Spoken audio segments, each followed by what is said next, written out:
All praises to Yahweh, Ba'ashem, Yahweh Shai, Ba'ashem, Rakakbadash, double honors to the apostles and elders of Great Millstone, Shalom, salutations to the hopeful elect that's fighting the good fight of faith and truth and sincerity and wholeheartedly, Shalom to the Akwath, which is the women believer, Shalom to you. All praises, honor, and glory to Yahweh, Ba'ashem, Yahweh Shai. So, the leaders of the nations know this. All right? They know. Matter of fact, let me get this first. This is why they came up with that decree. They all agree with one consent. It said they have taken crafty counsel against your people and consulted against your hidden ones. They have said, come and let us cut them off from being a nation, that the name of Israel be no more remembrance. Why? Because the leaders of these nations know that when we are one with our power, they can't do nothing against us. So Esau, Edom is the head of these nations. All these nations cleave on to the head. And guess what? They might disagree, but one thing that they agree on is that they destroy us, because then they will be able to prolong their heathen rule. Our people have been destroyed for a long time. Our people, as the scripture says, my people are destroyed for a lack of knowledge. Hosea 4:6. So the reason of that, number one, we sin against the Lord. The Lord have given us into the heathen hand, and the heathen been able to do what they want to do for the most part. The only thing they wasn't allowed to do is to totally destroy us. But guess what? They have put all these, basically they gave us all these things to go off against the Lord. Like, look what Esau, Edom have done. He gave us gangster music. Even when we were singing, back in the 70s and 80s and things like that, you still had adultery in our music. Even though Hollywood is being exposed, but they've been doing that back then. There's a whole bunch of videos coming out about Richard Pryor, and people before him. So they all been doing that freaky deaky stuff, doing all kind of abominations, to get up high in society. Nothing new under the sun. But the point is that these nations know that when we are away from our power, they are able to destroy us. So they do everything like when Moab come over here and set up Chinatown in your neighborhood, set up weave shops in your neighborhood. You got the East Indian men and the Arab men, liquor stores. You know what I'm saying? 7-Elevens, gas stations, hotels. So basically they make money off of you, and also they feeding you poison. Another reason why our people is bugged out, because of the foods that we eat. All of these are curses. And since we are under curses, and Esau, Edom, and the nations for right now have the rule, but the curses is turning on them as we speak, they have done a lot of things to keep us away from our diet, to the things that we see, and to the things that they pay us to do. Because when you are living in the hood and you never had nothing, and then when this devil come and dangle his meats in front of your face, oh, that looks good, that look nice, I never had this. Listen, all right, if you're gonna do an album, I'm gonna give you a couple million, but you got to talk about this. You got to be more, wicked. You know what I'm saying? Like, literally, executive people come to because even rappers is talking about it now. The reason that they rap about what they rap about, because they won't get paid if they don't rap about it. If they try to rap consciously, then yeah, it ain't gonna sell. They ain't gonna promote it. So our people, and do that make it right for our people to bow down? No, but that is the reality. So let me get this.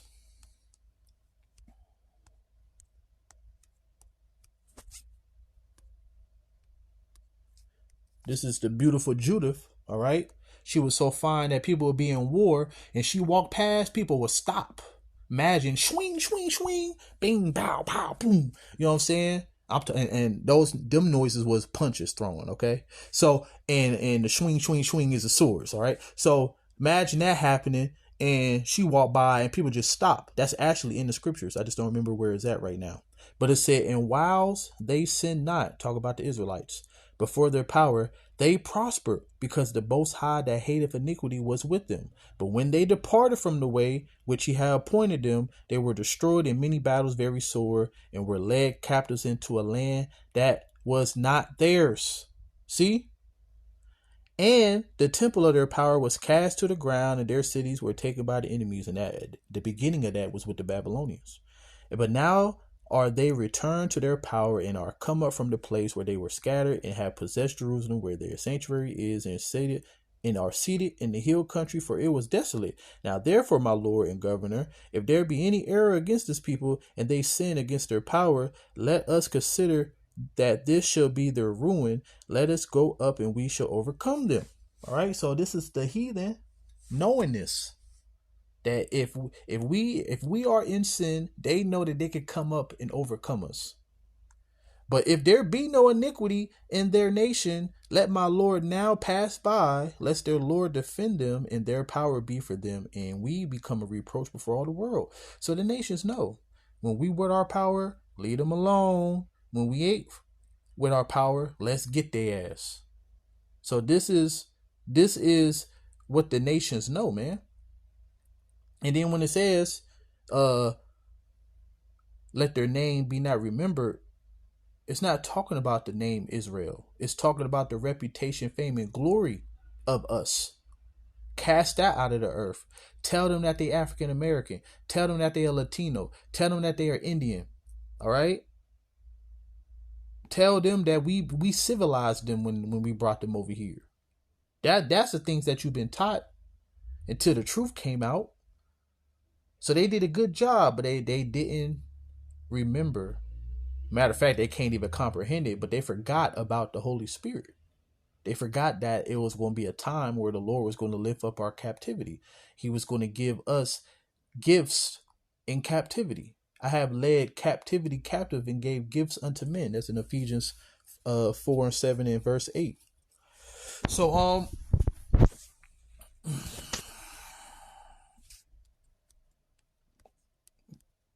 this is how the nations look at us. Damn it, who's bothering me? Hold on. So it says, all that pass by clap their hands at you. They hiss and wag their heads at the daughter of Jerusalem, saying, is this the city that men call the perfection of beauty, the joy of the whole earth? All your enemies have opened their mouth against you because you in a down state. They know that they conquered you. So now up until now, all right, they was able to look down on you, call you all kind of names, have their pseudoscience based around you, call you 3/5 of a human, saying that you are inferior, that you are disease ridden. And the reason that you are disease ridden is because you don't keep the dietary law. So they ain't tell you that. So they make you feel like you got all these health problems and that you are inferior. All right. They say, we have swallowed her up. Certainly this is the day that we look for. We have found and we have seen it. And yes, they have. But now they seeing the Lord setting us in order before their eyes, as it says in Psalms 50 and 21. But that's only the remnant. That's why they want to do away with the remnant. They just want to chip up the 2/3. They were like, yeah, we can easily chip them up. But these Israelites, talk about not the false prophets, the ones that's not compromised by the bag. Them ones, we got to get them out of here. All right. The Yahweh have devised that which he had devised. He had fulfilled his word that he had commanded in the days of old. He have thrown down and have not pity. He have cursed your enemy to rejoice over you, and have set up the horn of your adversaries. Let me see what this text is. So yeah, this is the day that they look for. And hey, they did a good job. They did a good job because the Lord was in control of that. He the one that sold us to the nations because of our disobedience, man. So the point is, matter of fact, let me get this. Because you got some of our people who do good in this life. So it says, when you are spoiled, what will you do? Though thou clothe yourself in crimson. So the Lord about to go into this symbology of, our people depending on the heathen, going after the ways of the heathen, living good while they're going after the ways of the heathen. But then the heathen gonna turn on you. So it says, and when thou art spoiled, what will you do? Though thou clothe yourself in crimson, thou deckest yourself with ornaments of gold, thou though wrenches your face with painting. In vain shall you make yourself fair. Your lovers will despise you and they will seek your life. That's what's Jacob's trouble. Okay? All these nations is going to be coming against Jerusalem. But the Lord said he's going to set up a standard for his elect though. So while you partying, planning for the future, going to these schools, thinking that you about to better your life, trying to build a house, trying to get a business, the Lord is about to turn all these nations against you, man. When we talk about Jacob's trouble, that's Jacob's trouble. Okay? So all the things that you imagine that you was gonna do, you smiling at these heathen, thinking that these heathen like you, they don't like you. Okay? For I have heard a voice as of a woman in travail, and the anguish of her as that bringer forth her first child, gonna be weeping and howling. Okay, the voice of the daughter of Zion that bewaileth herself, that spread her hands, saying, "Woe is me now, for my soul is weary because of murderers." Okay, especially our women. Our women love Esau, man. Knowingly and unknowingly, directly and indirectly. Our women love Esau because guess what? Your woman go smile all up in her boss face and her co-workers, white men, for the most part, but then she'll come home and give you an attitude. All right. So yeah, y'all gonna pay for that.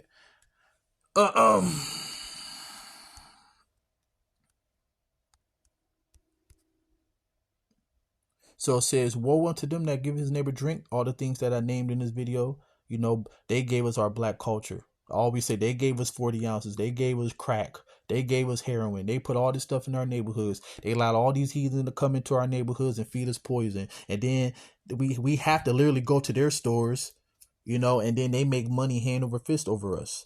So they gave us the philosophies of this world. They gave us Martin Luther King. They gave us Malcolm X. They gave us Black Panthers. All of these things was infiltrated.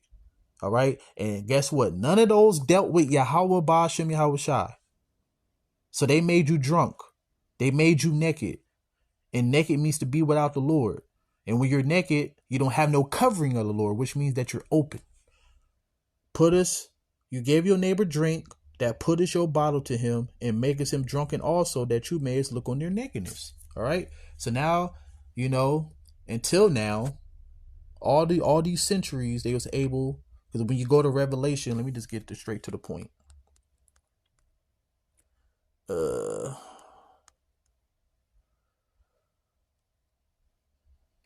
I think maybe it's 9. I want to get straight to the point. Yeah, it is 10. I knew it was 10 and 11. So it says, and they that dwell upon the earth shall rejoice over them, and shall marry and make merry, and shall send gifts one to another, because these two prophets tormented them that dwelt on the earth. That's talking about the northern and southern kingdom. So when we was in power under King David subdued the nations that had him under his foot. They remember that. And now they taking it out on us. But the difference is they went overboard. For the Lord was a little displeased, and they helped forward the affliction, talking about that's Zechariah 1 and 15. But even after slavery, it was even worse for us. But sending gifts to one another, they was really exchanging us for gifts, and gifts for us. And now, this is I quoted this earlier, Psalms 50 and 21. Now we're being set in order before their eyes, and now fear come upon them, right? And after 3 days and a half, prophetic years, the 350 years that we was in a low state, fulfilling prophecy, all right, getting our backs to being enslaved. Then we woke up through a man, Abba Bivens, 1969, all right. He went into the New Testament, because you had other Israelites who knew about the truth, but they was only Old Testament. So he united the hearts back to the children hearts back to the Father. That's the Malachi 4, verse 5 and 6 prophecy, Abba Bivens. Because you got to ask, who is the man who started this? And his name is Abba Bivens. So after 3 days and a half, Spirit of Life from 1619 to 1969. All right, Spirit of Life from the Most High enter into them in 1969, and they stood upon their feet, and great fear fell upon them which saw them. See, now they're in a fearful state. Now this word have reached into the gates of the nobles. Now they want to take us in to the gates of the nobles and question us and try to get us to basically go against our power. but that's not going to happen for the elect. All right. But a lot of people, the days that's coming, you want to continue to keep trusting in Esau, Edom. You want to keep on trusting in Egypt. You want to go and cover with a spirit, but not of the spirit of the Lord. You're going to be open to the destruction that's going to come. So the leaders of these nations know that when we are separated from our power, they can continue to have their way. So seek ye the Lord while he may be found, and shalom.